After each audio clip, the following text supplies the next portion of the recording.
আল্লাহ রাব্বুল আলামিন সূরা ইয়াসিন ৭৮ নম্বর আয়াতের মধ্যে আল্লাহ রাব্বুল আলামিন বলছেন, আল্লাহ রাব্বুল আলামিন বলছেন, ও দুনিয়ার মানুষ, কি বলছেন আল্লাহ? এই আসমান, এই জমিন, এইগুলো আমি রব্বুল আলামিন ওই পাহাড়ের উপরে দিতে চেয়েছিলাম, বোঝাটা কেউ নিতে চায় নাই। ফাবাইনা আইয়াহমিলনাহা, তারা বলছে না আল্লাহ, না আল্লাহ, আপনার আমানত আমরা বহন করতে পারবো না। আসমান পারে নাই, জমিন পারে নাই। আল্লাহ বলছেন ওই আমানতটা আমার বান্দা মানুষ তোমাদের উপরে দেওয়া হয়েছে। মানুষ ওই আমানতের বিষয়টা মেনে নিয়েছিল, কিন্তু আল্লাহ বলছেন সেই মানুষই বড় বেশি বেখেয়াল। এই আমানত মানুষের উপরে দেওয়া হয়েছিল। এই আয়াতের তাফসীর 4 ধরনের আছে, অনেক কথা আছে এর মধ্যে। তার মধ্যে একটি কথা আল্লাহ রাব্বুল আলামিন যে বলেছিলেন যে লাউ আনজালনা হাযাল কুরআনা আলা জাবালিন লারাআইতাহু খাশিআম মুতাসাদ্দিআ, ওই বড় পাহাড় পর্যন্ত লোড নিতে পারবে না, কিন্তু মুহাম্মদ সাল্লাল্লাহু আলাইহি সাল্লামের অন্তরের মধ্যে দেওয়ার পরে মুহাম্মদ সাল্লাল্লাহু আলাইহি সাল্লাম নড়াচড়াও করেন নাই। এই আমানত মুহাম্মদ সাল্লাল্লাহু আলাইহি সাল্লাম নিয়েছিলেন। সুবহানাল্লাহি বিহামদিহি। সুতরাং এই আল্লাহ বলছেন যারা এত বড় দায়িত্ব নিল সে এত বড় বেখবর।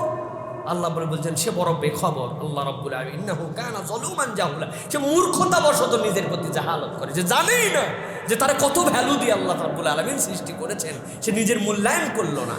আল্লাহ রাব্বুল আলামিন সূরা ইনফিতারের মধ্যে পরে বলছেন ইয়া আইয়ুহাল ইনসান মা গাররাকা বিরাব্বিকাল কারীম।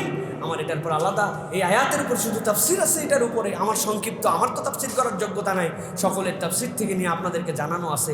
আমি তো আমার ভাষায় বলি, এটা আমাদের গেটের মধ্যে ঝুলায় রাখার মতো আয়াত।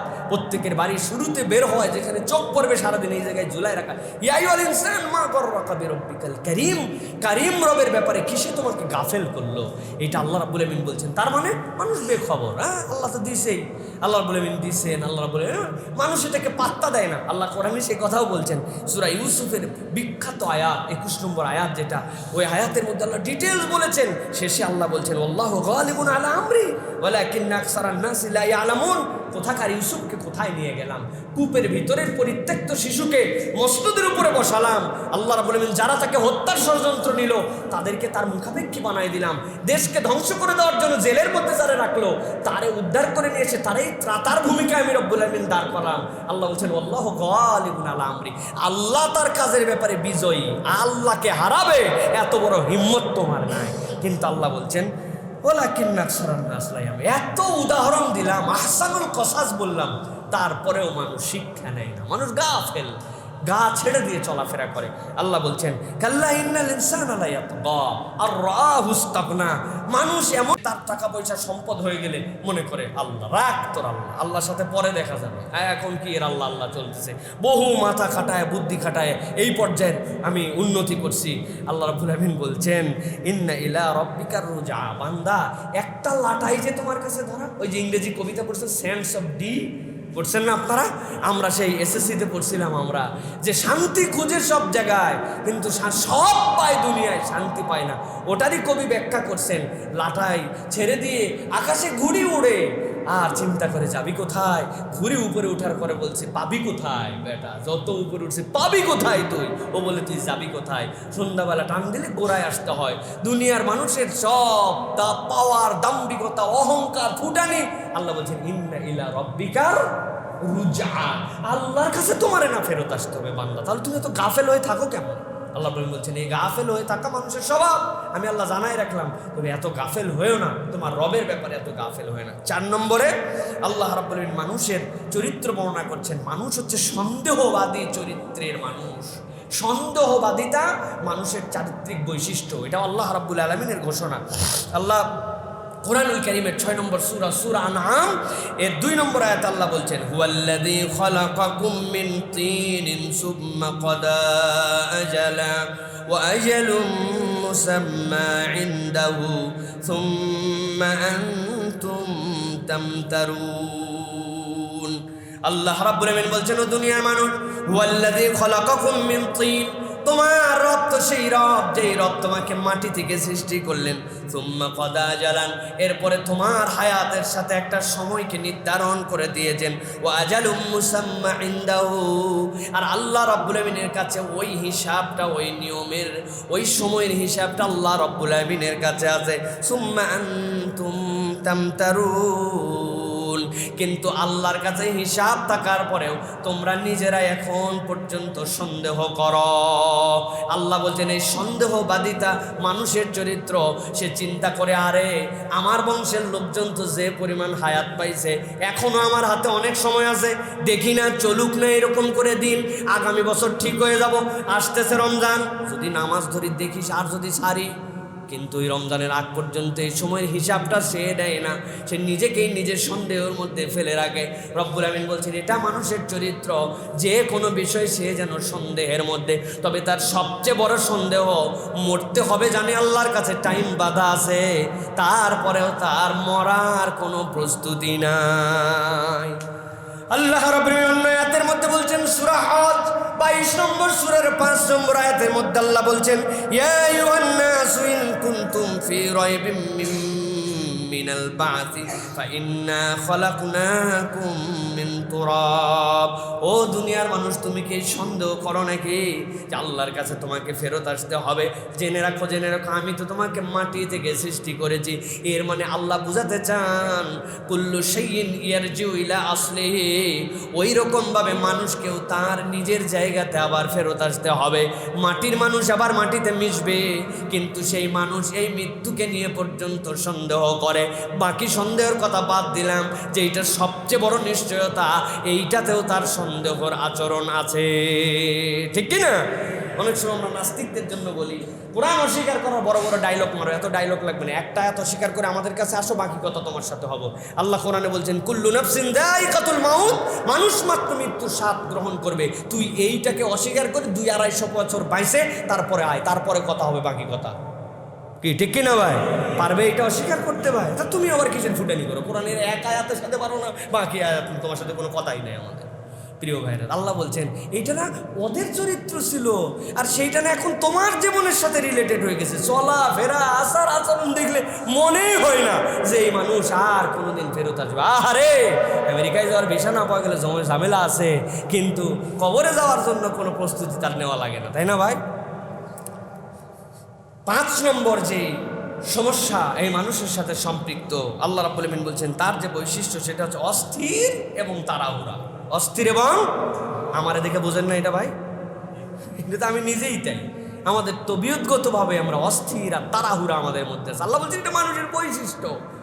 আল্লাহ রাব্বুল আমিন বলছেন, দুইটা আয়াত বলে খেয়াল করেন, 70 নম্বর সূরা মাআরিজের মধ্যে 19 নম্বর আয়াতের মধ্যে আল্লাহ বলছেন ইন্নাল ইনসানা খুলিকা হালুআ ইযা মাসসাহুশ শাররু জাযুআ ওয়া ইযা মাসসাহুল খায়রু মানুআ। আল্লাহ বলছেন মানুষকে আমি তবিয়তগতভাবে অস্থির করে সৃষ্টি করেছি, স্থিরতা তার মধ্যে নাই, এক জায়গায় বসে থাকতে পারে না, মুভ করতে হয়, চলতে হয়। কিন্তু ওই মানুষ অস্থির, তার স্বভাব গুণ কিন্তু সবচেয়ে নিকৃষ্ট অস্থির মানুষকে আল্লাহ রাব্বুল আমিন বলছেন ইযা মাসসাহুশ শাররু জাযুআ, যখন তার সাথে কোনো খারাপ বিষয় যুক্ত হয়, দুর্দশা হয়, বিপদে পড়ে, ওই মানুষ তখন বেকারার হয়ে যায়, পাগল হয়ে যায়, একবারে কি করবে না করবে, যে যা করতে বলে তাই করে। মাজারে যায় ঢিপ লাগা, আল্লাহরে চিনে না, তখন উদ্ধার পাওয়ার জন্য মাজারে পর্যন্ত ঢিপ দিয়ে দেয়, আছে না? আল্লাহ বলছেন ওই মানুষ অস্থির হয়ে যায়। আর আল্লাহ বলছেন আরেকটা চরিত্র ওই মানুষের, ওয়াইদা মাসসাহুল খায়রু মানুআ, আর যখন তার সাথে কল্যাণ জড়িত হয়ে যায়, আল্লাহ তাকে বরকত দিয়ে দেন, সাথে সাথে সে ফুটানি করে কৃপণ হয়ে যায়। আছে অনেক কিছু, এখন আর কিচ্ছু হাতের থেকে বেরোয় না, বহুত কষ্ট করে কামাই করা লাগছে, বেটা ভিক্ষা করতে হয়েছে আমার কাছে, যাও অন্য জায়গায় দেও গা, এগুলো কত কষ্টের। আল্লাহ বলছেন আজকে সে ভালো অবস্থায় আছে, আল্লাহ রাব্বুল আমিন তার সাথে ভালো একটা দিক গটাই দিয়েছেন, এই মানুষটা তখন কৃপণ হয়ে যায়, তার হাত তখন সংকীর্ণ হয়ে যায়। আর যেই না তার মধ্যে দেখা যায় যখন অস্থিরতা, খারাপ বিরূপ পরিস্থিতি, তখন সে অস্থির চূড়ান্ত পাগল। আল্লাহ বলছেন এটা তোমরা খারাপ হিসাবে নিও না, আমি আল্লাহ না তোমাদের স্রষ্টা, আমি তোমাদের মধ্যে অস্থিরতা দিয়ে তোমাকে সৃষ্টি করেছি, তবে ব্যালেন্স রাখো, হুঁশ রাখো, অস্থির হয়েও কিন্তু বেহুশ হয়েও না। কি হয়েও না? বেহুশ হওয়া যাবে না প্রিয় ভাইয়েরা। বেহুশ কোন জায়গার থেকে? বেহুশের মূল টার্ম কি? আল্লাহ সৃষ্টি করছেন, শিরিক করা যাবে না, ইবাদত আল্লাহর করা লাগবে, এই হুঁশ ঠিক রেখে বাকি যত বেহুশ হন, পা জাতে মাতাল তালে ঠিক আমাদের ইমানদারের চরিত্র হবে এটা, যাতে মাতাল মানে দুনিয়ায় চলতে চলতে যা করি কিন্তু তালে ঠিক, আল্লাহর সাথে কাউরে শরীক করে না, ইবাদত আল্লাহ ছাড়া কারো করি না, তালে ঠিক। ঠিক আছে না ভাই? এই পাগল ভালো পাগল। কিন্তু বাকিটা সমস্যা আছে প্রিয় ভাইয়ের। আল্লাহ রাব্বুল আলামিন আরেক আয়াতের মধ্যে বলছেন, সূরা বনী ইসরাঈল 11 নম্বর আয়াত, আল্লাহ রাব্বুল আলামিন বলছেন, ওয়া ইয়াদউল ইনসানু বিশ-শাররি দুআআহু বিল খাইর ওয়া কানাল ইনসানু আজুলা। আল্লাহ রাব্বুল আলামিন বলছেন, বান্দা সতর্ক হও, তুমি না অস্থির চিত্তের, কিন্তু আল্লাহ রাব্বুল আলামিন যখন তোমার সাথে বাজে কিছু সম্পৃক্ত করেন, তোমার তকদিরের সাথে যুক্ত হয়, তখন যেন এমন কোনো আচরণ করো না, এমন অস্থির হয় না যে আল্লাহ থেকে বের হয়ে গেল। ধান নেড়ে দিছে আর বৃষ্টি আকাশে মেঘ, মহিলা বলতেছে আল্লাহ তো আল্লাহ, আমি গরিবের দিকেই খালি দেখতে পাই, কারো বাচ্চার রোগ দেখে না, খালি আমারে দেখে আল্লাহ, অন্য সকলের ধান শুকায় গেল, আমার দিনেই পানি দেওয়া লাগে আল্লাহ বলে না ভাই? আল্লাহ বলছেন সাবধান, ওয়ায়াদুল ইনসান বিশ-শাররি দুআহু, কারে রাখতেছো তুমি খারাপের সাথে সম্পৃক্ত করে, বিল খাইর, ভালো মন্দ দুটো সংমিশ্রণ হয়ে যায় আমাদের মধ্যে। আল্লাহ বলছেন ওয়া কানাল ইনসানু আজুলা। তবে আমার মনে বলে এই আয়াতের থিমে আল্লাহ এই ধরনের অস্থির হলে তাদেরকে মাফ করে দেওয়ার জন্য এই কথা বলছেন, যে কি করবে, ওর তবিয়তই এরকম ভাই আছে না, আমরা এরকম অনেক সময় বলি না, একজন মানুষ অনেক জোরে জোরে আপনার সাথে কথা বলছে, পরে একজন বলল কিরে লোকটা কি বেয়াদব নাকি রে, বলে হুজুর আপনি তো চেনেন না, উনি সকলের সাথে, ওনার বাপ মা বউ আত্মীয় স্বজন সকলের সাথে এরকম জোরে জোরে বলে হুজুর, অথবা আপনার সাথে যেরকম জোরে জোরে বলছে আপনাকে টার্গেট করে, বিষয়টা এরকম না, তবিয়তে এরকম। আল্লাহ বোঝাচ্ছে, হ্যাঁ সাবধান, আল্লাহর ব্যাপারে কি বলতেছিস উল্টা পাল্টা বলিস। আল্লাহ বলতে তবে বলে কি হবে, এদের স্বভাবগতভাবে অস্থির, মানে আল্লাহ মাফ করে দেওয়ার জন্যই মনে হয় বলছেন। সুবহানাল্লাহ। রহিম রব, করিম রব, এই জন্য গফুরুর রহিম বলছেন আল্লাহ। ব্যাখ্যা করছি আপনাদের কাছে, গেলে গফুর বললেই হতো, রহিম কেন বললেন? আল্লাহ রাব্বুল আলামিনের সাথে সম্পৃক্ততা আছে। সুতরাং প্রিয় ভাইয়েরা, এই যে অস্থির এবং তাড়াহুড়া, সন্দেহবাদী চরিত্র, উদাসীন বৈশিষ্ট্য, আপনার আমার জন্য মতভেদকারী আমরা, তর্কপ্রিয়, এই যে আমাদের বাজে ক্যারেক্টার যেগুলো আমাদের সাথে যুক্ত, এইগুলো আমাদেরকে ওয়েল ব্যালেন্স হয়ে চলতে হবে। কোরআন আমাদেরকে ইন্ডিকেশনটা দেয়। আল্লাহ রাব্বুল আমিন আমাদের এইগুলো বোঝার মতো তৌফিক দান করেন, বলেন আল্লাহুম্মা আমিন। তো প্রশ্ন আছে, প্রশ্ন কটার উত্তর দিয়ে আমরা শেষ করে দেবো ইনশাআল্লাহ।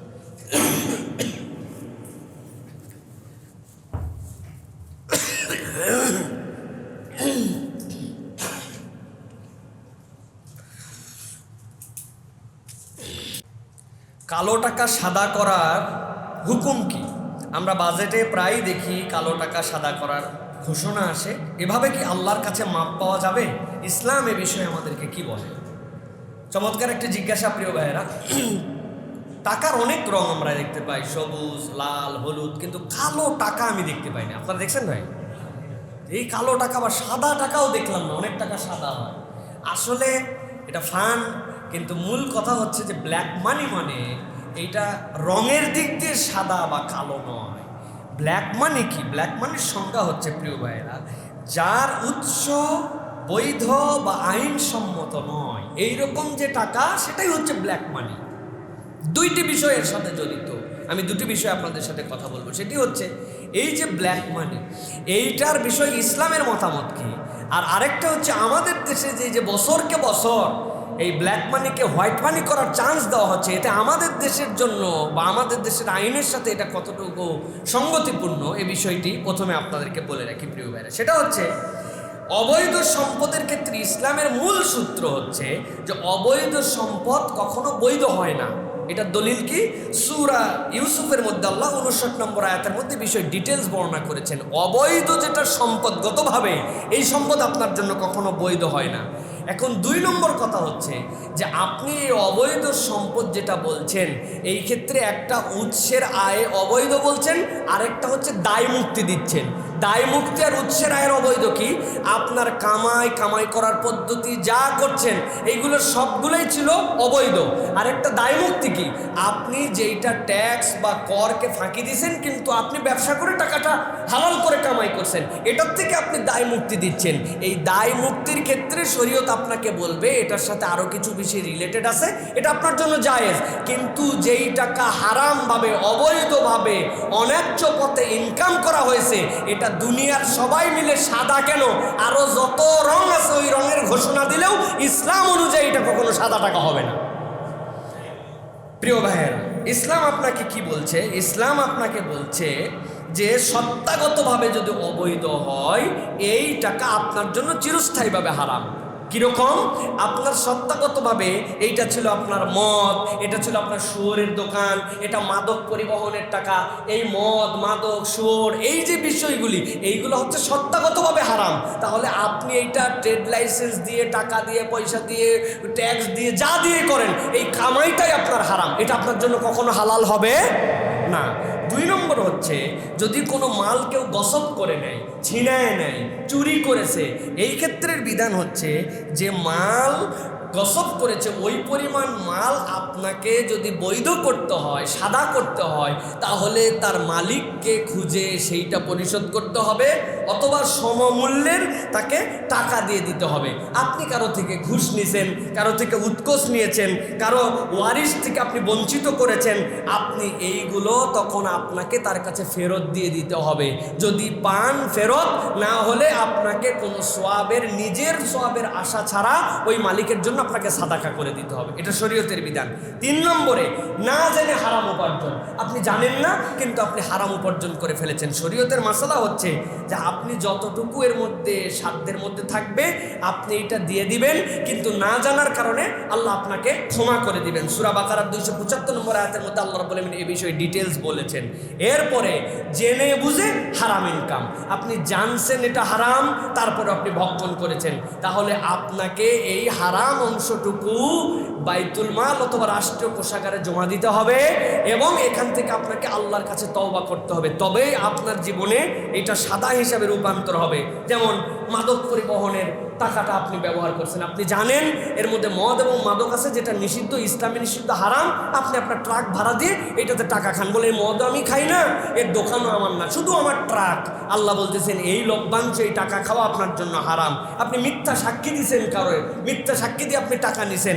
আপনি যদি দুর্নীতি করছেন, দুর্নীতিতে সহযোগিতা করছেন, রাস্তা দেখার দায়িত্ব দিয়েছিল, আপনি একটা ওই যে পেরেক ঢুকায় দিয়া 100 কম বেশি হয়ে 100 কিলোমিটার রাস্তায় আপনি কয়েক কোটি টাকা বানায় ফেলছেন। আপনি জানেন হারাম কিন্তু জেনে বুঝে খাইছেন, তাহলে এই জায়গাতে আপনার এই অর্থ কোষাগারে জমা দিয়ে দিতে হবে, দিয়ে আপনাকে তবে হালাল হতে হবে।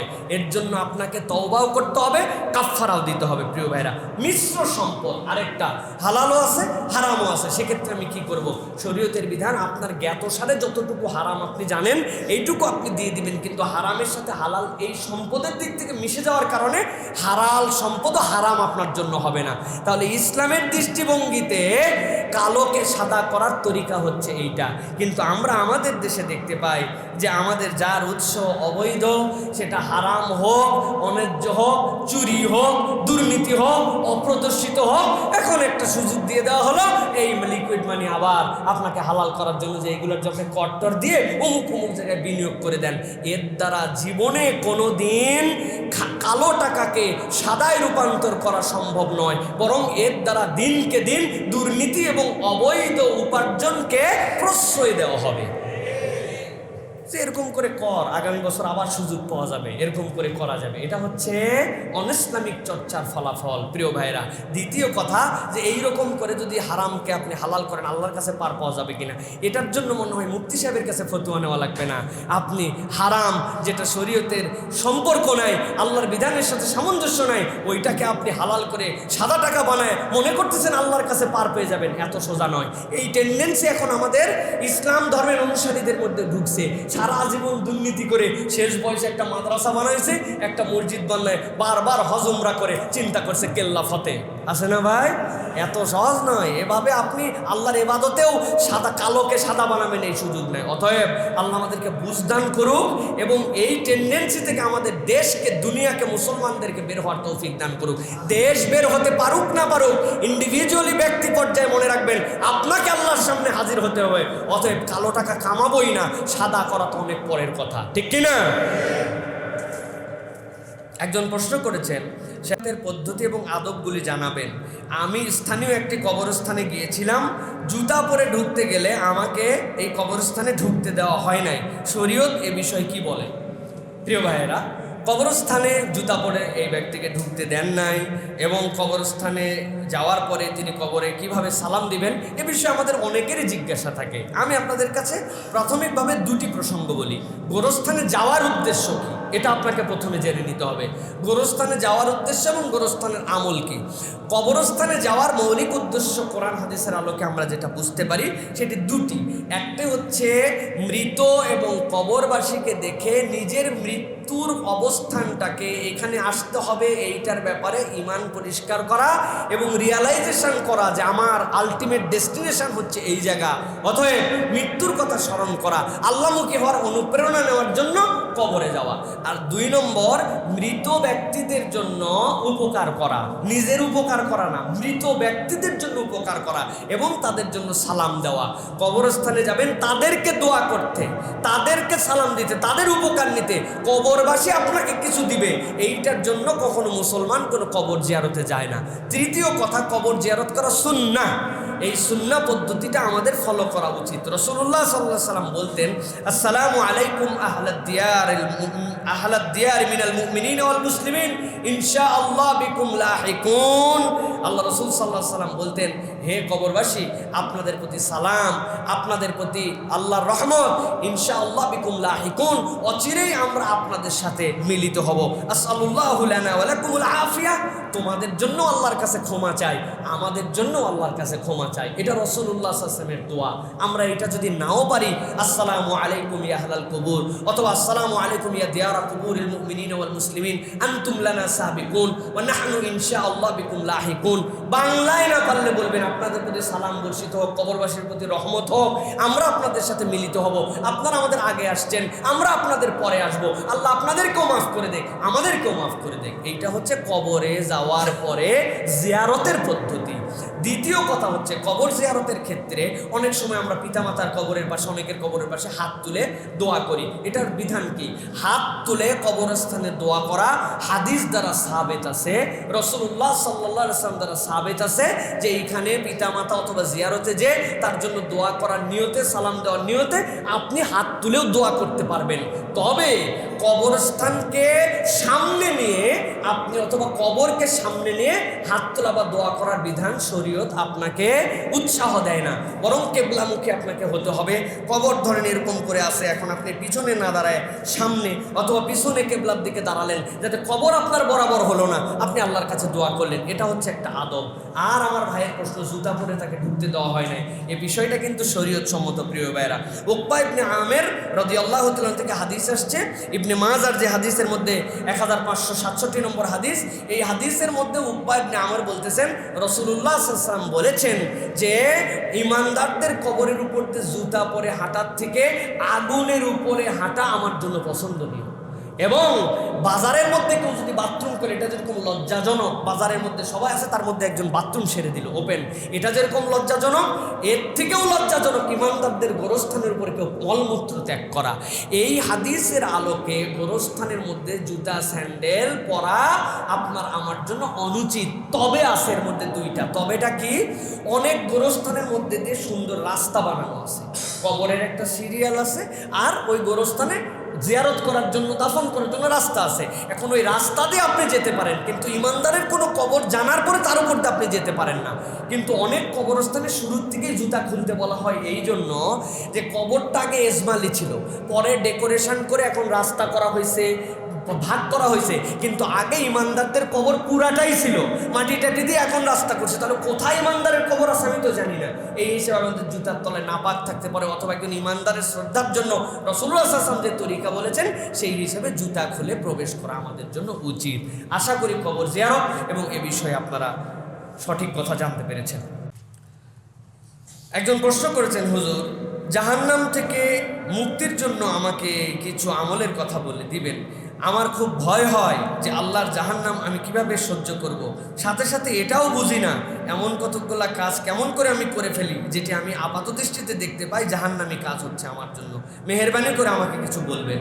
প্রিয় ভাইয়েরা, ইসলাম সবচেয়ে বড় দাম দিয়েছে এই অন্তরওয়ালা মানুষের, যেই অন্তরওয়ালা মানুষের মধ্যে রিয়ালাইজেশন আছে যে আমি অপরাধ করি, আমি ভুল করি, কিন্তু আমার জাহান্নাম আমি সহ্য করতে পারবো না, আল্লাহর কাছ থেকে মাপ চাই। নবীজি সাল্লাল্লাহু আলাইহি ওয়াসাল্লামের কথা, এটি আমার কথা নয়। নবীজি বলছেন উত্তম অপরাধী সে আত্তাইবু মিনাজ যাম, যেই ব্যক্তিটা গুনাহ হওয়ার পরে তওবা করে, তওবা হৃদয় যার আছে, এটা উত্তম ব্যক্তি। তাহলে জাহান্নাম থেকে মুক্তির জন্য তো অনেক আমলের কথা প্রিয় ভাইরা।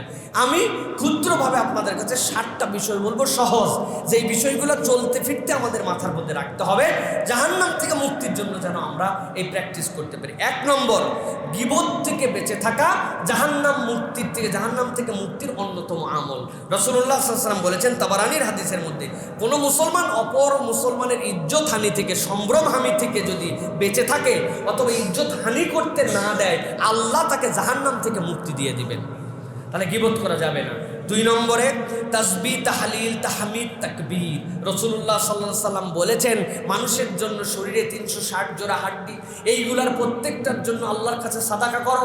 এই সাদাকাগুলো হচ্ছে আল্লাহু আকবার, লা ইলাহা ইল্লাল্লাহ, সুবহানাল্লাহ, আলহামদুলিল্লাহ। অনেক সালফে সালেহিন বলেন এই 360-এর এগেনস্টে প্রতিদিন কমসে কম 360টা ভালো কাজ করেন। 360টা ভালো কাজ করা অনেক সময় কঠিন, কিছু না পারলেও আল্লাহু আকবার, সুবহানাল্লাহ, আলহামদুলিল্লাহ, লা ইলাহা ইল্লাল্লাহ, এইগুলা 360 বার পড়েন, অন্তত পক্ষে আল্লাহ রাব্বুল আলামিন এই নেক কাজ করার কারণে জাহান্নাম থেকে মুক্তির ফায়সালা দিবেন। এটা একটা আমল।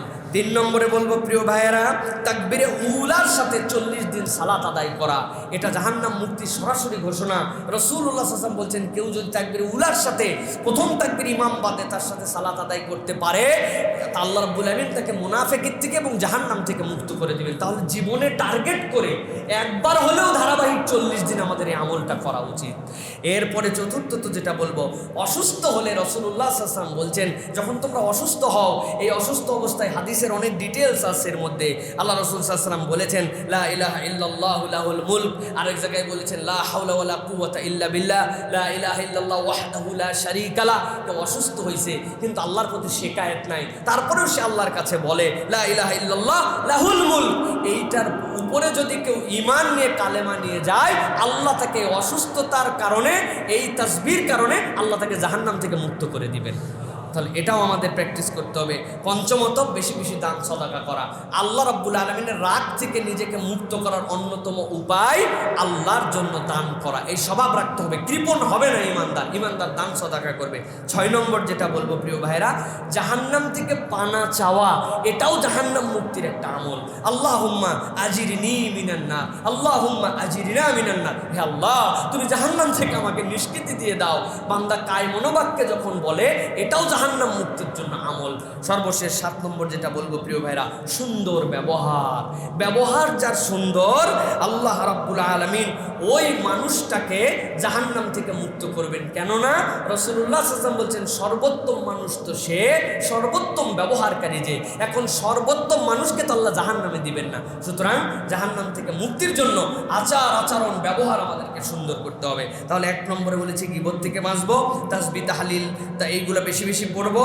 এরপরে তাকবীরে উলার সাথে নামাজ পড়ার চেষ্টা করব, অসুস্থ হলে দোয়া করব, বেশি বেশি দান সাদাকা করব, জাহান্নাম থেকে পানা চাওয়ার দোয়া করব, আর মানুষের সাথে সুন্দর ব্যবহার করব। আল্লাহ আমাদের অন্তরের মধ্যে জাহান্নাম থেকে মুক্তির তামান্নাকে জাগরুক রাখুন, আমাদের সকলকে জাহান্নাম থেকে মুক্তির ফায়সালা দান করুন। প্রশ্ন করেছে, অনেক ভয়াবহ বিপদে আছি, এর থেকে উত্তরণ হতে পারছি না, এমন কোন আমল বলে দিবেন বিপদ থেকে মুক্তি পায়? প্রিয় ভাইরা, আমাদের সকলের জীবনে কম বেশি বিপদ আসে। এই বিপদগুলিকে আল্লাহ রাব্বুল আলামিন 2 ভাগে ভাগ করেছেন। একটা তাকদীরের ফয়সালা, আল্লাহ রাব্বুল আলামিন বান্দার পরীক্ষা নেন। ওয়ালানাবলুওয়ান্নাকুম বিশাইইম মিনাল খাউফি ওয়াল জু'i, আল্লাহ যেরকম বলেছেন, এইগুলো একটা আমাদের জন্য বিপদ। আরেকটা হচ্ছে এই দুনিয়ার মানুষ নিজের হাতে কামাই করে নিজের বিপদ আনে। এখনকার মানুষের অধিকাংশের বিপদ বলতে আমি যেটা বুঝি, আমাদের কাছে যোগাযোগ করে ঋণের বিপদ। কিসের বিপদ?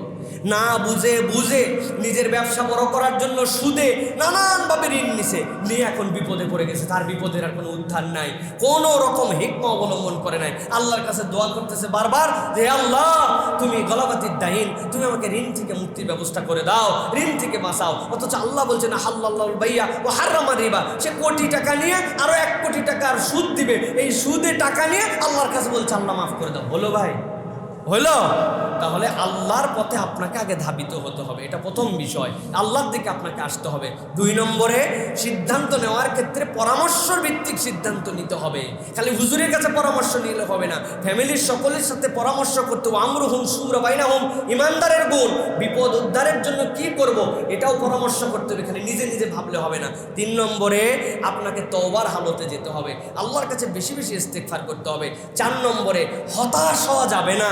আল্লাহ যে আল্লাহ বিপদ দেন, সেই আল্লাহ উদ্ধার করতে পারেন, এইটা আপনাকে অন্তরের মধ্যে গ্রথিত করতে হবে। 5 নম্বরে, আমার স্যার আব্দুল্লাহ জাহাঙ্গীর রহমাহুল্লাহ সকলকে পরামর্শ দিলেন, বিপদ হলেই বলতেন আল্লাহর সাথে রাত্রের নামাজের সময় বৃদ্ধি করে দাও। কেউ যদি তাহাজ্জুদে আল্লাহর কাছে বলতে পারে প্রপারলি, টানা 40টা দিন, টানা কিছুদিন সিজদার মধ্যে, যে আল্লাহ আমি তোমার বান্দা, বিপদও তুমি দিয়েছো, তুমি উদ্ধার না করলে কে করবে, এইটার মর্যাদা কেমন? সারাদিন বান্দা বলে আল্লাহ দেন, আল্লাহ আমাকে এটা দেন, এটা দেন। আর ওই তাহাজ্জুদের সময় আল্লাহ উল্টা বলেন, তোমাদের মধ্যে কেউ কি বিপদগ্রস্ত নাই, আমাকে বলো, আমি তোমার উদ্ধার করব। আপনি ঈমান নেবেন, আমার আল্লাহ প্রথম আসমানে আমাকে বলতেছেন, সেই আল্লাহকে বলতেছে আল্লাহ আমি ফেসে গেছি, আমাকে বিপদ থেকে উদ্ধার করে দাও। এই ঈমান যদি আপনার থাকে, ইনশাআল্লাহ আপনাকে বিপদ থেকে উদ্ধার করে দিবেন। তারপরেও ভাই ঘাবড়ানো যাবে না। এটা বলতে সহজ, কিন্তু যে বিপদে পড়ছে সে জানে আমল করা কতটুকু কঠিন। তারপর আল্লাহর প্রতি তাওয়াক্কুল করব, আর আমরা সকলে এক মুমিন আরেক মুমিনের জন্য দোয়া করব। আমরা কেবল নিজের বিপদের জন্য দোয়া করি, অথচ আল্লাহ শিখিয়েছেন সকলের জন্য দোয়া করো। রব্বানা ইগফির লানা ওয়াল ইখওয়ানিনাল্লাযীনা সাবাকুনা বিল ঈমান, সকল ঈমানদারের জন্য দোয়া করবেন। নিজের বিপদ উদ্ধারের জন্য অন্যের বিপদ উদ্ধারের দোয়া করাও আল্লাহর কাছে একটা কবুলিয়াতের আলামত। আল্লাহ আমাদের ভাইকে বিপদ থেকে উদ্ধার করেন, আমাদের সকলকে বিপদ থেকে উদ্ধার করেন। আল্লাহ রাব্বুল আলামিন সূরা ইয়াসিন ৭৮ নম্বর আয়াতের মধ্যে আল্লাহ রাব্বুল আলামিন বলছেন, আওয়ালাম ইয়ারাল ইনসানু আন্না খালাকনাহু মিন নুতফাতিন ফাইদা হুয়া খাসীমুম মুবিন। কি বাহাদুর বেটা আমার, বাপরে বাপ, তার কি দাপট, সে কথায় কথায় তর্ক করে, তর্ক করতে কাউরে ছাড়ে না, আল্লাহকেও সম্পৃক্ত করে তর্কের মধ্যে, রসুলকে নিয়েও তর্ক করে, নানান বিতর্ক করে ইচ্ছা মতো। আল্লাহ বলছেন সে কি দেখে না, আওয়ালাম ইয়ারাল ইনসানু আন্না খালাকনাহু মিন নুতফাতিন, আমি রব্বুল আমিন তাকে ছোট্ট একটা নুতফা থেকে, ছোট্ট একটু বিন্দু থেকে, ছোট্ট একটু শুক্রাণু থেকে, ডিম্বাণু থেকে সৃষ্টি করেছি। যেই মানুষকে এত নাই পর্যায় থেকে আমি আল্লাহ সৃষ্টি করলাম, সেই মানুষের ব্যাপার আল্লাহ বলছেন হুয়া খাসীমুম মুবিন। সেই মানুষটাই যখন একটু বড় হয়, সে হেন বিষয় নাই যে বিষয় নিয়ে তর্ক করে না, এমনকি সে তার রবকে নিয়েও তর্ক করে, আছে কি না? আল্লাহ রাব্বুল আমিন বলছেন মানুষ তর্কপ্রিয়। কুরআনুল কারীমের 16 নম্বর সূরা, সূরা নাহলের 4 নম্বর আয়াতের মধ্যে আল্লাহ বলছেন, খলাকাল ইনসানা মিন নুতফাতিন ফাইদা হুয়া খাসীমুম মুবিন। আল্লাহ বলছেন সে তো এমন ঝগড়াটে, সুস্পষ্ট ঝগড়াটে, কোনো রাগ ঢাক রাখে না। আল্লাহ বলছেন যে মানুষকে আমি এত ক্ষুদ্র থেকে এইরকম করে আমি আল্লাহ সৃষ্টি করলাম, ওই মানুষে আবার রব্বুল আলামিন নিজে ঘোষণা দিচ্ছেন সুস্পষ্ট ঝগড়া করে, প্রমাণ নিয়ে ঝগড়াতে আসে, বিরাট বড় তার দাবি থাকে। এমনকি আল্লাহ রব্বুল আমিনকে তার রব হিসাবে স্বীকার করে নেওয়ার ক্ষেত্রেও তার কতকগুলা প্রশ্ন আছে। আছেন এরকম লোকপ্রিয় ভাইয়েরা? আল্লাহ রাব্বুল আমিন বলছেন এরা হচ্ছে সেই মানুষ, বেটা তুমি বুঝলেই না যে তুমি তো নাথিং ছিলে, কিসের থেকে তুমি আসছো, উই ওয়ার নাথিং। আমি মাঝে মাঝে বলি যে ভাই কেমন নাথিং, আপনি আমি কোনো দাবি দিয়া আল্লাহ রাব্বুল আলামিনের কাছে সৃষ্টি হিসেবে আসতে পারি নাই, কোনো দাবি। আল্লাহ আমারে মানুষ না মানার তোমার খবর আছে, তাই নাকি ভাই? বিষয় এরকম। আরে আল্লাহ কি দয়া করছেন, আল্লাহ রাব্বুল আলামিন আপনি প্রশংসা করবেন না কেন? কিছুই ছিলাম না আমরা, সেখান থেকে কিছু বানাইছেন। কেমন কিছু ছিলাম না? উদাহরণ দেয় মাঝে মাঝে যে ভাই অনেক সময় এই যে মেয়েরা মাথার মধ্যে উকুন হয়, ছেলেদের উকুন হয়, উকুন বাসে অনেক সময় বেসে এই যে টান দেয়, টান দিয়ে নখের মাথায় নিয়ে এরকম করে আস্তে করে লিক ফুটায় নষ্ট করে দেয়, উকুনের ডিম ফাটায় নষ্ট করে দেয়। আল্লাহ যদি চাইতেন আপনাকে আমাকে এই রকম উকুন বানাতে পারতেন কিনা ভাই?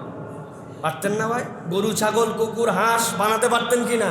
আরে কুকুর বানালে তাও তো স্ট্যাটাস ছিল। আমি অনেক সময় বলি, এক মাহফিলে গেছি জামালপুরে, শীতের মধ্যে, এত শীত, এখন ওইখানে যাওয়ার পরে চিন্তা করছি যে একটু চা খেয়ে যাই জিরানোর জন্য। তো গাড়ি এক জায়গায় দাঁড় করায় চা খেতে দাঁড়াইছি, অনেকদিন আগের ঘটনা। চা খেতে লাগছি, এখন ওখানে স্থানীয় মানুষও চা খাচ্ছে, আমিও চা খাচ্ছি। দু একজন একটু দূর থেকে দেখতেছে আর চিন্তা করতেছে, মানে হিসাব মিলে না। হুজুরের চিনি চিনি কোথায় জানি দেখছি। আমার আবার অনেকজন এসে বলে, হুজুর আপনি কি ইউটিউবে ওয়াজ করেন নাকি? আমি বললাম না ভাই, আমি ইউটিউবে জীবনে ওয়াজ করি নাই। তো ওরা মিথ্যা কথা বলছে মনে করছে। না, ইউটিউবে ওয়াজ করছি আমি তো ওয়াজ করছি মঞ্চে, ইউটিউবওয়ালার আপলোড দিচ্ছে, আমি কি ইউটিউবে ওয়াজ করছি নাকি? কয় হ, আপনার মতোই দেখতে একজন, এত চেহারার মিল হয় মানুষ। এই সকল চিন্তা করতে করতে আমি নাই ওই জায়গার থেকে মানে আসতে চলে গেলাম। ওরা চিন্তার মধ্যে থাকলে, এখন ওরা চা খাচ্ছে যারা, এরাও চিন্তা করতেছে যে কে এই লোক। ইতিমধ্যে সকলের হাতে চা, কোত্থেকে একটা কুকুর জানি দোকান পর্যন্ত। আচ্ছা আল্লাহর কি কাম, লাভ দিয়ে উঠে দোকানদার শাটার নামায়, 3-4 জন শেষ। আমি গাড়ির মধ্যে কাপ নিয়ে ঢুকে গেছি। 1-2 মিনিট পরে কুত্তা ওই জায়গার থেকে 3 জনের গন্ডগোল মিটে চলে গেছে। দোকানদার শার্ট খুলছে, আমি আবার ওই কাপ দেওয়ার জন্য নামছি। আমি বললাম, ভাই আপনারা এত কুকুরকে ভয় পান? বললো, বাবা আপনি যে গাড়ির মধ্যে ঢুকে গেলেন। আমি বললাম, আরে বাবা আমি তো স্থানীয় লোক না, আপনারা স্থানীয়, কুকুরও স্থানীয়, তো আপনারা এই কুত্তারে এত। হুজুর এখন কার্তিক মাসের দিন, ও স্থানীয় আর ঢাকাইয়া লোক চয়েস করবে না। এই সময় কামড় দিলে খবর আছে। একটা কুকুরের ঘেউ ঘেউ আমরা ভয় পাই, তার মানে তারও একটা স্ট্যাটাস আছে। কিন্তু আপনি আমি, আল্লাহ রাব্বুল আলামিন বলছেন তুমি কিছুই ছিলে না, এমন কিছু যেইটার কারণে পিতামাতার রাত্রি যাপনে ফজরের নামাজ পড়ার আগে তাদের প্রতি আরেকটা জিনিস ফরজ হয়ে গিয়েছিল, এমন একটা কিছু দিয়ে তোমারে বানালাম, তুমি আবার কিসের গরম দেখাও? আল্লাহ বলছেন খাসিমুম মুবিন, সেই লোক আবার বড় হয়ে আল্লাহর ব্যাপারে, ইসলামের ব্যাপারে প্রশ্ন তোলে, ঠিক কিনা? কত বড় কপাল পোড়া, কত বড় হতভাগা। আল্লাহ বলছেন ইসলাম নিয়ে মন্তব্য তোলে, ইসলাম নিয়ে কথা বলতে চায়। আল্লাহ বলছেন এটা মানুষের তবিয়ত, আমি আল্লাহ জানাই রাখলাম, এখান থেকে বেঁচে থেকো। এটা কোরআন এমনি এমনি আপনাকে শুধু নোটিস করে দিচ্ছে না, এখান থেকে বাঁচার জন্য আপনাকে পয়গাম দিচ্ছে। আল্লাহ রাব্বুল আলামিন বলছেন সূরা লোকমান 31 নম্বর সূরার 20 নম্বর আয়াতের মধ্যে, ওয়া মিনান নাসি মান ইউজাদিলু ফিল্লাহি বিগাইরি ইলমিন ওয়ালা হুদান ওয়ালা কিতাবিম মুনীর।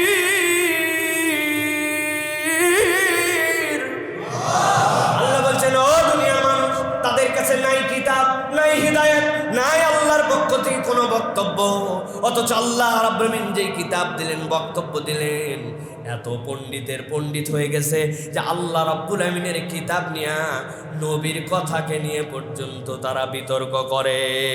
আল্লাহ বলছেন এইটা মানুষের বৈশিষ্ট্য, এইটাই মানুষের বৈশিষ্ট্য। মানুষের টার্গেটই হচ্ছে সে নানান ধরনের দলিলাদি দিয়া, সে কিছুই ছিল না অথচ কিছু হওয়ার পরে যিনি স্রষ্টা তার বিপক্ষেই এরা বিতর্ক করে, ঠিক কিনা? আহলে কোরআন বর্তমান সমাজে এক ফিতনা বেরিয়েছে, জানেন না আপনারা প্রিয় ভাইরা?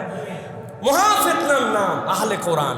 ফিতনা মানে কি? এদের ফিতনাটা এইরকম, পিটন ছাড়া এদেরকে সোজা করার কোনো কায়দা নেই। বলবেন হুজুর এত সাংঘাতিক কথা বললেন, ইসলাম তো পিটানোর কথা বলেন। আমরাও পিটাতে বলতেছি না, কিন্তু ভাব চক্করে বোঝা যায় যেই মানুষ জেগে ঘুমায় তারে লাঠানো ছাড়া উঠানো সম্ভব না, আর যেই মানুষ সত্যিই ঘুমায় তার টোকা দিলেই উঠবে। তো এরা তো বুঝে সুঝে ইসলামের বিপক্ষে কাজ করতেছে, বুঝে সুঝে মুসলমানদেরকে ধোকা দিচ্ছে, এদের কপালে লাথি ছাড়া তো আর কিছু নাই। আল্লাহ কোরআনে বলছেন ইযা নুদিয়া লিস-সালাতি মিন ইয়াউমিল জুমআ ফাসাউ ইলা যিকরিল্লাহ, যখন তোমাকে ডাক দেওয়া হয় নামাজের জন্য, নামাজে আসো জুমা, কোরআনের আয়াত কিনা? কোরআনের আয়াত কিনা? আপনারা নামাজের জন্য আসছেন, আসার পরে 10 জন মিলে মিলে সুবহানাল্লাহ সুবহানাল্লাহ আলহামদুলিল্লাহ আলহামদুলিল্লাহ ইল্লাল্লাহ ইল্লাল্লাহ করে আপনারা মসজিদ থেকে চলে যাবেন, কোনো ঝামেলা নাই। বলবেন কেন ঝামেলা নাই? আল্লাহ কোরআনুল কারীমে বলছেন জুমার জন্য আসো, আসার পর আল্লাহর জিকির করো। আপনি জিকির করছেন, কেউ কোরআন শরীফ পড়ছে, কেউ ইল্লাল্লাহ পড়ছে, কেউ যা ইচ্ছা তাই করে চলে গেছে। আল্লাহ তো বলেন নাই, কোরআনুল কারীমের মধ্যে কোনো জায়গায় নাই জুমার নামাজ 2 রাকাত। আল্লাহ কোরআনে কোনো জায়গায় বলেন নাই প্রতি রাকাতে একটা রুকু, প্রতি রাকাতে 2টা সিজদা। পুরা কোরআনের কোথাও থেকে বের করে দিতে পারবেন না। পাইলেন কোথায় আপনি এটা? হাদিস শরীফে। কয় না এটা মানা যাবে না, আমরা শুধু কোরআন নিয়ে আসি। হাদিস মানে না, কোরআন মানে। এর থেকে বড় বদমাইশ দুনিয়াতে কেউ নাই। আল্লাহ বলছে কোরআন মানতে হলে নবীর কথা শুনতে হবে, ওই কোরআনকে অস্বীকার করে সে আবার বলে নবীর হাদিস লাগবে না। এরা ধান্দাবাজ। কি বাজ? কি জন্য ধান্দাবাজ? সরাসরি কোরআনে দাড়ির কথা বলা নাই, ও চিন্তা করছে হাদিস না মানলে দাড়ি ছাড়াও চলা যায়। আল্লাহ সরাসরি কোরআনুল কারীমের মধ্যে অনেক বিধানের কথা বলেন নাই, যেগুলো নবী করিম সাল্লাল্লাহু আলাইহি ওয়াসাল্লাম স্পষ্ট করেছেন। ও চিন্তা করছে এগুলোর থেকে ধান্দাবাজি করলে গাফেল করা যায়, মুসলমানদেরকে বিভ্রান্ত করা যায়, এরকম শত শত দলিল আপনাদের কাছে দেওয়া যাবে। এরা বিভ্রান্ত দল, এবং আমরা জানি না, আমরা ধারণা করছি এরা এজেন্টও হতে পারে।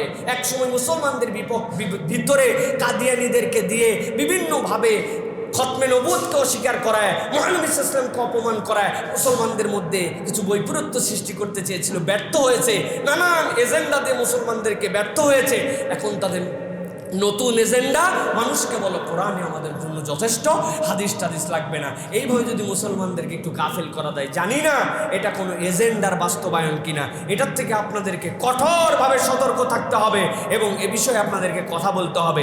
আল্লাহ রাব্বুল আলামিন বলছেন, এই তো সেই মানুষ, যেই মানুষের কাছে দলিল নাই, কিচ্ছু নাই, অথচ সে ছোট্ট ছোট্ট বিষয় নিয়ে বড় হয়ে আবার সে আল্লাহ এবং তার রাসূলের বিধান নিয়ে কথা বলে। এই মানুষ হচ্ছে ঝগড়াটে স্বভাবের। এটা কার ঘোষণা? আল্লাহ। অতএব প্রিয় ভাইয়েরা, যে কোনো বিষয় নিয়ে ঝগড়া করা যাবে, ইচ্ছা হয়ে গেল, মুখ আল্লাহ দিয়ে দিছে আর ঝগড়া বাধাই দিলাম। এই ঝগড়া করার জন্য আপনাকে আল্লাহ রাব্বুল আলামিন সৃষ্টি করে নাই। বিরোধিতার জন্য বিরোধিতা করা কোনো মানুষের কাজ নয়, এটা যদিও রাজনীতিবিদদের কাজ, বিরোধিতার জন্য বিরোধিতা করা। ওর রাজনীতিবিদদের চোখের মধ্যে চশমা লাগানো আছে, একটা উন্নয়নের চশমা, একটা অনুন্নয়নের চশমা। চশমা কোনটা? দুইটা, একটা উন্নয়ন, একটা অনুন্নয়ন। ছোটবেলায় আমি চশমা পড়ছিলাম, কি চশমা? লাল চশমা, আব্বার কাছ থেকে কিনে নিয়েছিলাম। ঈদগাহে থেকে ফেরার সময় ওই 2 টাকার চশমা পরে তাকায় দেখি আসমান লাল, আব্বা লাল, আম্মা লাল, ভাত লাল, পোলাও লাল, লবণ লাল, ঝাল লাল, সব লাল। বাড়িতে এসে আম্মার কাছ থেকে চশমা একটা নিয়েছিলাম, হলুদ চশমা। ওই চশমা পরার পরে দেখি যে একটু আগে যে আসমান লাল দেখছে, এখান থেকে আসমান হলুদ, আব্বা হলুদ, আম্মা হলুদ, ভাত হলুদ, পোলাও হলুদ, সব হলুদ।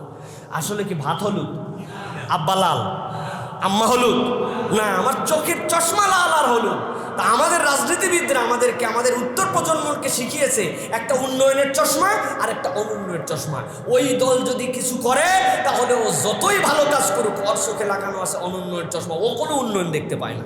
আরেক দল খালি উন্নয়ন ছাড়া কোনো চশমা দেখতে পায় না, কারণ ওর চোখের মধ্যে উন্নয়নের চশমা। রাগ করলেন ভাই? আমি কি কারো পক্ষে বা বিপক্ষে বললাম? রিয়াল ফ্যাক্ট বললাম। ইসলাম এটা আপনাকে শিখায় না। ইসলাম কোদালকে কোদাল বলতে শিখায়। এই হচ্ছে ইসলাম, হককে হক বলতে শিখায়। কেউ যদি ভালো কাজ করে আপনি তার প্রশংসা করেন, ওইটুকু তাকে বলেন। আর কেউ যদি খারাপ করে সেটাও তাকে জানান, যেন শুধরাই নিতে পারে। খারাপ করার পরেও আপনি তেল দিয়ে যাচ্ছেন, আপনি ওয়াও, আপনি খারাপ করতে পারেন নাকি? আপনার খারাপও ভালো, আপনার গুও পোলাও, তাই নাকি ভাই? এত সহজ নয় এটা। এই মেন্টালিটির থেকে আমাদের বেরোতে হবে। আরেকজন ভালো কাজ করলে আপনি দেখতেই পারেন না, যত ভালো কাজ, ও ভালো কাজ করছে, হতেই পারে না। ও ভালো নয়, নিজেই ভালো না, আবার ভালো কাজ করলো কেমন করে? ও ভাই, প্রত্যেকের পেটের মধ্যে তো গু আছে না? আহা রে, কি অবস্থা! একটু যদি ওই শৌচ কাজের সময় লেগেও থাকে, ওইটার গন্ধে অস্থির হয়ে যায় মানুষ। আর পেট ভর্তি এই জিনিস নিয়ে আমরা কি পরিমাণ বাহাদুরি আর তকব্বরি করে বেড়াচ্ছি প্রিয় ভাইরা। এই জন্য ইসলাম বলছে শুধুমাত্র ঝগড়ার জন্যই ঝগড়া নয়। কোরআন বলছে স্বভাবটা ঝগড়াটে, কিন্তু আগের থেকে জেনে রাখো, এখান থেকে তোমাকে উৎকর্ষিত মানুষ হতে হলে বেরোতে হবে। বেরোতে পারলে না তুমি সুন্দর মানুষ হতে পারলে। এই জন্য আল্লাহ জানাই রাখছেন 1 নম্বর স্বভাবের কথা, এটা বৈশিষ্ট্যের কথা। 2 নম্বরে আল্লাহ রাব্বুল আলামিন বলছেন মানুষের আরেকটা বৈশিষ্ট্য হচ্ছে মতভেদ করা। কি করা? মতভেদ করা। মতনৈক্যের উপরে আসবে না মানুষ, মতভেদ করা। আল্লাহ রাব্বুল আলামিন কোরআনুল কারীমের মধ্যে বলছেন, সূরা হুদ 11 নম্বর সূরার 118 নম্বর আয়াতের মধ্যে আল্লাহ বলছেন, গভীর মনোযোগে বোঝেন। আল্লাহ বলছেন, ওয়ালাউ শাআ রাব্বুকা লাজআলান নাসা উম্মাতান ওয়াহিদা আলুনা মুখতালিফিন। আল্লাহ বলছেন যদি চাইতেন আল্লাহ তাহলে এই মানুষকে এক উম্মাহ বানায় দিতে পারতেন। তবে আল্লাহ রাব্বুল আমিন মজার কথা বলছেন, আল্লাহ এক উম্মাহ বানায় দেওয়ার পরেও এই মানুষের স্বভাব এমন, ওয়ালা ইয়াজালুনা মুখতালিফিন, এই এক উম্মাহ হওয়াকে নিয়েও এই মানুষরা নিজেরা বিরোধ করত। কেন আল্লাহ এক উম্মাহ বানালো? এটাও তাদের মতবিরোধের আইটেম। বুঝেন নাই? দুনিয়ার মানুষ অনেক ক্ষেত্রে এরকম বলে। আমরা ছোটবেলায় গল্প শুনছি, এক মহিলা নাকি গ্রামে ছিল। গ্রামে যদি কারো বিয়ে ধরতো, কোনো বউ খুঁজতেছে, তাহলে ওই মহিলারে নিয়ে যাইতো। ওই মহিলার স্বভাব ছিল কোনো না কোনো ক্ষেত্রে একটা খুঁত খুঁজে বাইর করা। সব সুন্দর না, কানটা বেশি ভালো না, আরে কান ভালো না তাই কি সব সুন্দর, কয় নাকটা একটুখানি বোঝা, খালি কোনো না কোনো একটা খুঁত ধরে। অবশেষে একজনরে দেখাইছে, দেখানোর পরে কান নাক চোখ সব সুন্দরে সুন্দর। এবার জিজ্ঞাসা করছে, বলো তোমার মতামত কি? বলছে এত ভালো ভালো না। এত ভালো। আল্লাহ রাব্বুল আলামিন বলছেন, ওয়ালাউ শাআ রাব্বুকা লাজাআলান নাসা উম্মাতান ওয়াহিদা ওয়া লা ইয়াযালুনা মুখতালিফিন।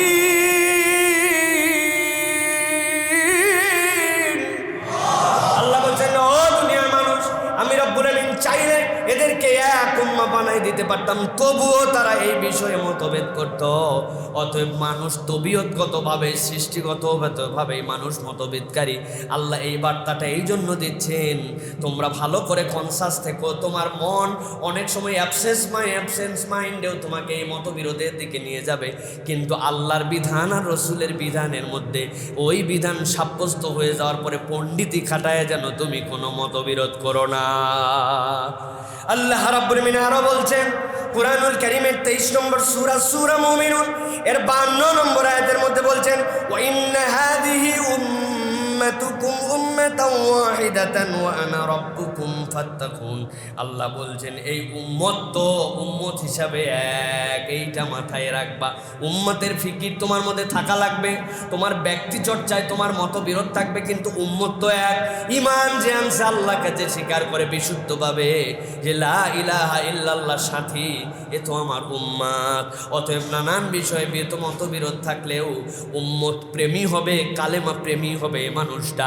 কালেমাওয়ালার হাজার দোষ থাকবে, এই দোষের কারণে তার প্রতি তোমার বিরক্ত থাকবে, কিন্তু তার যে কালেমাওয়ালা গুণ, এই কারণে সে তো কোনো না কোনো সময় জান্নাতে যাবে। এই জন্য এই জান্নাতের প্রতি বিরক্তির থেকে তোমার ভালোবাসা থাকবে, দয়া থাকবে, তার ভুলগুলাকে উতরায় দিয়ে ভালোর দিকে নিয়ে আসার মতো তোমার প্রেরণা থাকবে। আল্লাহ বলছেন তোমার চরিত্রগতভাবে মতবিরোধকারী হলেও উম্মাত যেহেতু এক, এই উম্মতের বিষয়ে তোমরা যেন কখনো মতবিরোধকারী হইও না। আল্লাহ রাব্বুল আলামিনের বার্তা এগুলো প্রিয় ভাইরা। সূরা বাকারার মধ্যে আল্লাহ রাব্বুল আলামিন আরো ডিটেইলস বলেছেন এই উম্মত এবং এই মানুষ তারা কি ধরনের বিরোধকারী। আল্লাহ বলছেন কানান নাসু উম্মাতান ওয়াহিদা, মানুষ তো এক জায়গা থেকে আসছে। উম্মাতান ওয়াহিদা, মানবতাও একটা উম্মতের প্রতিচ্ছবি। মানুষ যেরকম একটা গোষ্ঠী, বাঘ যেরকম, শিয়াল যেরকম একটা গোষ্ঠী, আনআম যে সকল বাহিমাতুল আনাম তারা একটা গোষ্ঠী, এই মানুষের সেরকম একটা গোষ্ঠী, এই দিক দিয়ে তারা উম্মত। আল্লাহ বলছেন ফাবাআসাল্লাহুন নাবিয়্যিনা মুবাশশিরিনা ওয়া মুনজিরিন ওয়া আনজালা মাআহুমুল কিতাবা বিল হক লিয়াহকুমা বাইনান নাসি ফীমা ইখতালাফু ফীহি। এই মানুষ শততা বিভক্ত হয়ে গিয়েছিল, আল্লাহ দয়া করে ওই মানুষের মধ্যে থেকেই রসুল প্রেরণ করেছেন। নবীদেরকে আল্লাহ প্রেরণ করেছেন কি জন্য? কত আদর করে আল্লাহ বলছেন মুবাশশিরিন।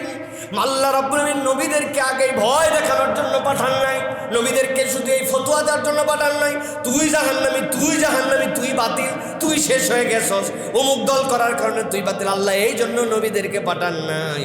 আল্লাহ আগে মুবাশশিরিন বলেছেন নবীদেরকে, নবীর আগে খোঁজ খবরে দিয়েছেন ও মানুষ, আল্লাহ তোমারে জাহান্নামে দেওয়ার জন্য সৃষ্টি করেন নাই, আল্লাহ তো তোমাকে জান্নাতে পাঠানোর জন্য সৃষ্টি করেছেন। ওয়া মুনজিরিন, আল্লাহ বলছেন আর তাদেরকে সতর্কও করে। এই যে ভয় দেখালো আর সতর্ক করলো, এটা কিসের ভিত্তিতে? আল্লাহ বলছেন কোনো হাতান্দাজের ভিত্তিতে নয়। ওয়ানজালা মাআহুমুল কিতাবা বিল হাক্কি লিয়াহকুমা বাইনান নাসি ফীমা ইখতালাফু ফীহি। মানুষের কাজ হচ্ছে মতবিরোধ করা, কিন্তু আল্লাহ এই কোরআনের লাইট দিয়ে তাদেরকে আলোকিত করে তাদের মধ্য থেকে মতবিরোধ দূর করে দিতে চান। সুবহানাল্লাহ। এই জন্য কোরআনওয়ালারা, কোরআনকে যে ভালোবাসে, কোরআনের পক্ষের লোক, এরা যা ইচ্ছা তাই নিয়ে মতবিরোধ করবে না। মানে মত দেওয়ার জন্য, বিরোধিতার জন্যই বিরোধিতা, এটা কখনো ইমানদারের চরিত্র হবে। কিন্তু মন উস্কায় দিবে, বল একটা, আমারও তো একটা মত আছে প্রিয় ভাইরা। তবলিগের একটা জিনিস খুব ভালো লাগে আমার কাছে প্রিয় ভাইরা, সেটা হচ্ছে তাবলিগের মধ্যে যখন একজন আরেকজনের কাছ থেকে মতামত নেওয়া হয়, আজকে সকালে কি খাওয়া হবে, খাওয়ার ক্ষেত্রে কত টাকা ব্যয় করা হবে, এইখানে আপনি আপনার মত দিতে পারেন, কিন্তু কারো মতকে কাটা যাবে না। একজন বললো যে আজকে গরুর গোশত খাই, আরেকজন বললো মাছ খাই, দুটাই অ্যাপ্রয়, কিন্তু আপনি মাছ খাওয়ার আগে বলতেছেন আজকে যে গরমের গরম, কি এর গরুর গোস্ত আবার আপনার, আজকে মাছ, নো, এটা চলবে না। কারণ মতকে কেটে দেওয়া যাবে না।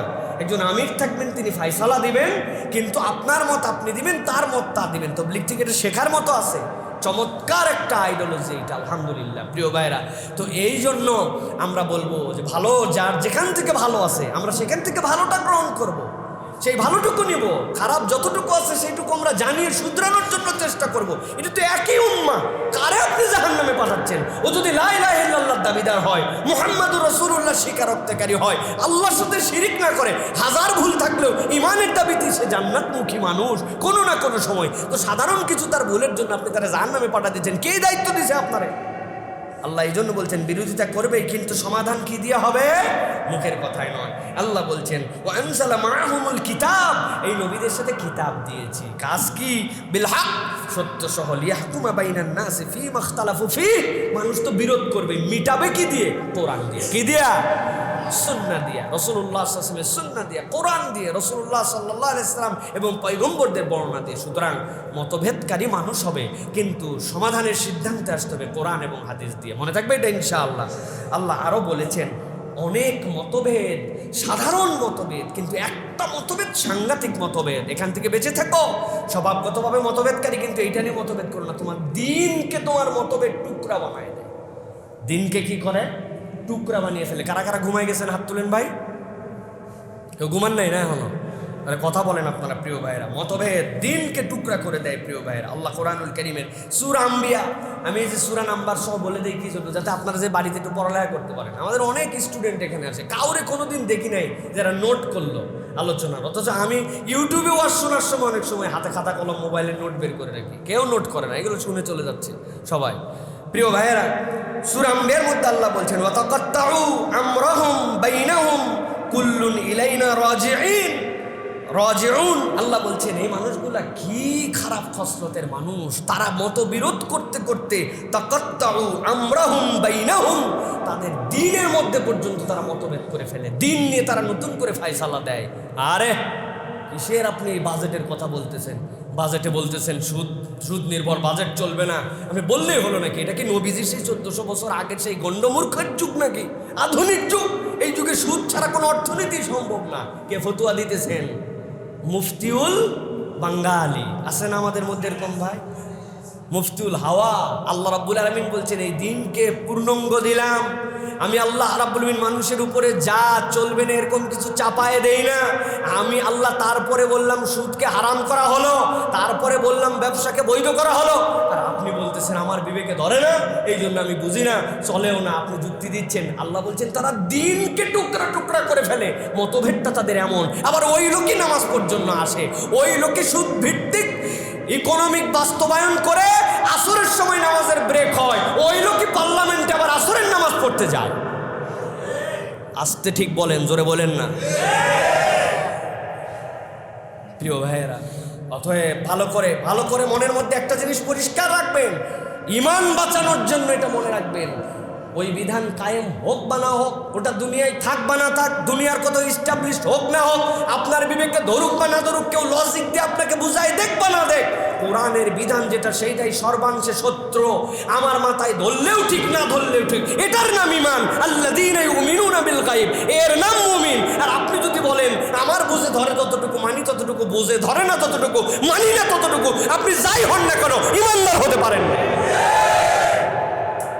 কবরে যাওয়ার পরে টের পাবেন, দুনিয়ায় হয়তো কিছু হবে না, কবরে যাওয়ার পরে টের পাবেন। আল্লাযীনা ইউমিনুনা বিল গায়বের ছাঁচে আপনি নিজেকে গড়ে আসতে পারেন নাই, আপনার ছাঁচ হয় নাই। ইট একটা বানাইছেন আপনি, কিন্তু ইটের অনেক গ্রেড আছে ভাই, আপনি বলে দিলেই হয়ে গেল, এত সহজ নয়। একটাই মাটি দিয়ে খামির বানাইছিলেন সুন্দর করে, ভাটার মাপ, নিচে লেখা আছে RSS TRS অমুক কোম্পানি তমুক কোম্পানি, ওইটাই আগুনের মধ্যে ঢুকাইছিল, 7 দিন জ্বলালো। বের করার পরে ইট কয় ধরনের হয়? 4 ধরনের। কয় ধরন? হ্যাঁ, একটা কোন ধরন? একটা বের হওয়ার পরে দেখে ঝামা, পানির মধ্যে ফালাই দিচ্ছেন, পানির মধ্যেও ভাসে ওঠে। ঝামা পেলে পকেটে করে নিয়ে যাবেন, পায়ের গোড়ালি ঘষার জন্য খুব কাজ দেয় মহিলাদের, আছে না ভাই? আপনি না একই মাটিতে বানাইছিলেন, একই ফরমায় ঢুকাই, একই ভাটার মধ্যে বানালেন, বের হওয়ার পরে ঝামা হইল। আরেকটা হয় কি? আরেকটা হয় পিকেট, বেকা হয়ে বেড়াইছে, ওর গাঁথনিতে কোনো চান্স নাই, আছে? ওরে ভাঙ্গা মেশিনের মধ্যে দিয়ে ঝাঁকি মেশিনের মধ্যে ফালায় একবার ঝরঝরে করে খোয়া বাড়ি করে দেয়, ঠিক না ভাই? একই মাটি, একই ফরমায়, একই ভাটায়, একই দিন পুরানো, একই দিন বের করা, ওইটা পিকেট হইল কি জন্য? আরেকটা হয় 2 নম্বর ইট, হয় না ভাই? ওর কোনো গাঁথনিতে চান্স নাই, ও উন্নয়নের সাথে আছে। কোনো এলাকায় কোনো লিডার আসবে, তাড়াতাড়ি উন্নয়ন দেখান লাগবে, এক ট্রাক মাইরে দিয়ে উপর দিয়ে বুলডোজার দিয়ে ডলা দিয়ে দিল, তেল তেলা, আছে না? আর একটা হয় 1 নম্বর, ওরে যদি খোয়া বানাতে চান খোয়া হবে, পা ঘষতে চান পা ঘষা যাবে, রাস্তায় বিছাতে চান রাস্তায় বিছান যাবে, গাঁথনিতে দেওয়া যাবে। একই মাটি, একই ভাটা, একই পুরানো, একই বের হওয়া। দুনিয়ার হিসেবে যদি 4 ধরন হয়, আপনি খালি লা ইলাহা ইল্লাল্লাহ মুহাম্মাদুর রাসূলুল্লাহ, আমার নবী মুহাম্মদ সাল্লাল্লাহু আলাইহি ওয়াসাল্লাম, আমার রব আল্লাহ, এইটুক বললেই ঈমান হয় না। ঈমান পুরাটা বুঝে নিতে হয়। তাছাড়া অনেকগুলো এই দাবি করার পরেও পিকেট হবে, অনেকগুলো দাবি করার পরেও 2 নম্বর হবে, অনেকগুলো দাবি করার পরেও জামা হবে, ঠিক কি না? সহজ না। আমার আল্লাহ এক, আমার নবী এক বলে দিলেন আর পার পেয়ে গেলেন। ঈমান বুঝে নিতে হবে। আমার আল্লাহ এক, নবী এক বলে নামাজ পড়লেন আর ইসলামিক অর্থনীতি অস্বীকার করে গেলেন। আপনি আমার আল্লাহ এক, আমার নবী এক সব বললেন, ইসলামের জিহাদকে আপনি জঙ্গিবাদ বলে চালাই দিলেন। আপনি যাওয়ার পরে টের পাবেন কয় নম্বর ইট। কথা একটু গরম হয়ে যাচ্ছে না ভাই? তাহলে 2 নম্বর স্বভাব হচ্ছে মতভেদ করা। 3 নম্বর স্বভাব কি? 3 নম্বর স্বভাব হচ্ছে মানুষ উদাসীন বৈশিষ্ট্য। এই যে কথাগুলি বললাম, এইগুলো তার কোনো রিয়ালাইজেশনের মধ্যে নেই। তো আল্লাহ বলতেছেন, আল্লাহ বলছেন এর স্বভাবটাই এই টাইপের, উদাসীন। আল্লাহ রাব্বুল আলামিন বলছেন 30 নম্বর সূরা রুম 30 নম্বর আয়াতের মধ্যে আল্লাহ রাব্বুল আলামিন বলছেন, লা তাবদীলা লিখালকিল্লাহ যালিকা আদ-দীনুল কাইয়্যিম ওয়ালাকিন্না আকসারান নাস লা ইয়ালামুন। আল্লাহ বলছেন, ও দুনিয়ার মানুষ, আল্লাহ রাব্বুল আলামিনের দ্বীন, আল্লাহ রাব্বুল আলামিনের সৃষ্টি, এইগুলার মধ্যে কোনো পরিবর্তন নাই। তুমি মনে করলেই তোমার সংবিধানকে নতুন করে সংশোধন করতে পারো, নতুন করে ঢুকাইতে পারো, নতুন করে বাদ দিতে পারো। গরম গরম করে এক সময় যার পক্ষে ছিল এখন তার বিপক্ষে আসো, আবার বেকায়দায় পরে আবার তার পক্ষে এসেও যেতে পারো। আল্লাহ বলছেন আল্লাহর বিধান এরকম নয়। লা তাবদীলা লিখালকিল্লাহ, আল্লাহর এইগুলার মধ্যে নতুন কিছু ঢুকানোর কিছু নাই। যালিকাদ দীনুল কাইয়্যিম, এই দিনটা মজবুত ভিত্তির উপরে দাঁড়ায়। ওয়ালাকিন্না আকসারান নাস লা ইয়ালামুন, কিন্তু আল্লাহ বলছেন অধিকাংশ মানুষই এ বিষয়ে বেখবর, হুঁশ নাই, এগুলাকে গুরুত্ব দেয় না। আল্লাহ রাব্বুল আলামিন বলছেন উদাসীন মানুষ। অজস্র আয়াত কোরআনে আসছে।